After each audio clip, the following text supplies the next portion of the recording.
Narcissists are highly sensitive to perceived status threats. Their brain constantly scans social situations for signs that they are being ignored, challenged, replaced, or diminished.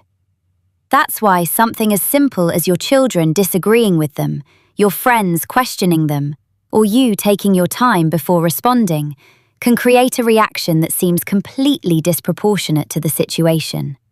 You're thinking, it's not a big deal. They're thinking, people are losing respect for me. And once again, the emotional response can be intense because what they're protecting is not just a moment. They're protecting the identity they've built their entire life around. But the third trigger is the most powerful one of all. In fact, it doesn't just irritate many narcissists, it can consume them. Your happiness.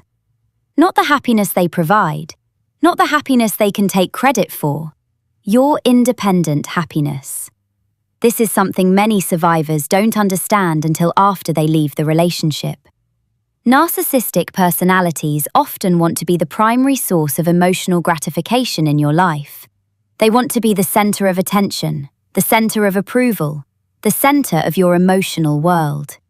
That's why they frequently discourage close friendships, outside interests, hobbies, support systems, and independent activities.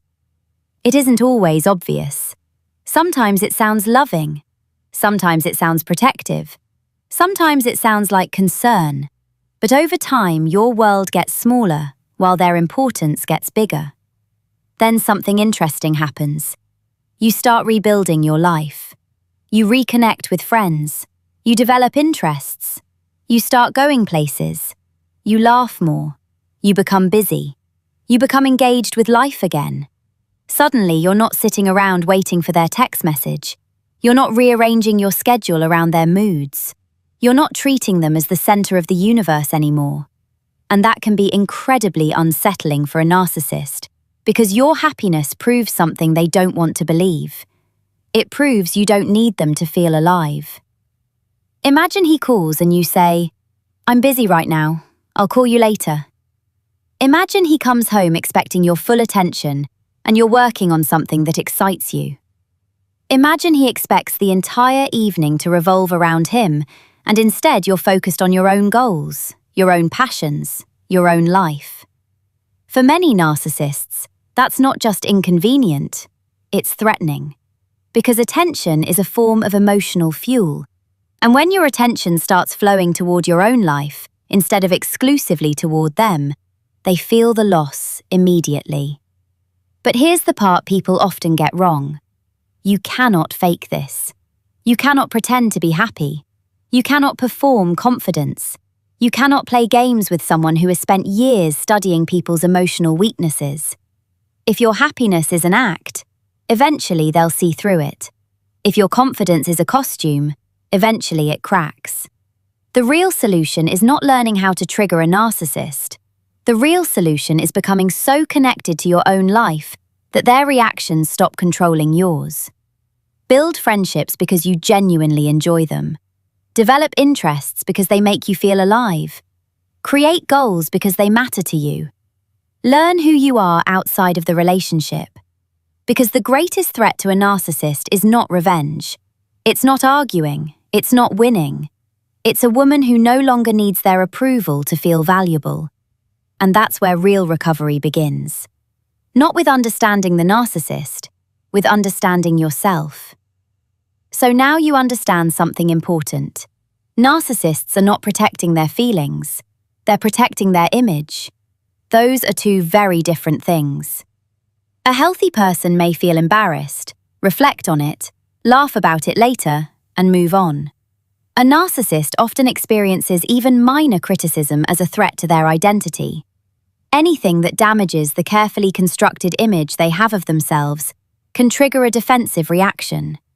And here's the part most people miss. When that happens, they usually don't focus on fixing themselves. They focus on lowering you. If something threatens their status, their importance, or the way they are perceived by others, many narcissists instinctively look for someone to blame. That's why so many survivors end up feeling confused. You're trying to solve the problem. They're trying to restore their superiority. In psychology, this is often called narcissistic injury. The brain interprets criticism, rejection, or loss of admiration as danger. And when the brain feels danger, it doesn't always choose logic. It chooses protection. For narcissists, that protection often comes through blame, projection, gaslighting, humiliation, or punishment. Not because they're strong, because underneath all the confidence, there is often an inability to regulate uncomfortable emotions in a healthy way. So remember this. When a narcissist is attacking you, it is usually not proof that you're wrong. It's often proof that something challenged the story they tell themselves about who they are. And here's what I want you to do, instead of getting pulled into the fight.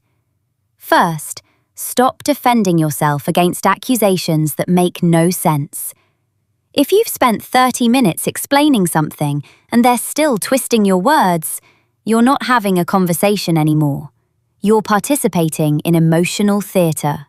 Step back. Second, observe patterns instead of individual incidents. Victims focus on the latest argument. Strong women focus on the repeating behaviour. Ask yourself, is this a misunderstanding, or is this the same cycle happening again and again? Third, rebuild your own reality. Narcissistic relationships slowly train people to distrust themselves. Start paying attention to your instincts again. Keep notes if necessary. Trust what you see, not what you're being told to see. And finally, build a life that does not depend on their approval. This is the step that changes everything. Develop friendships, pursue goals, create experiences, learn new skills. Reconnect with parts of yourself that existed before the relationship. Because the moment your self-worth stops depending on their opinion, their power begins to shrink. The goal was never to become better at managing the narcissist. The goal is becoming so connected to yourself that their behavior no longer defines your reality. That's where healing starts. That's where freedom starts. And that's where your life finally becomes yours again. I love you. Take care of yourselves. Leave your questions in the comments below. This is Katara Lilith, always yours. Let your healing journey continue.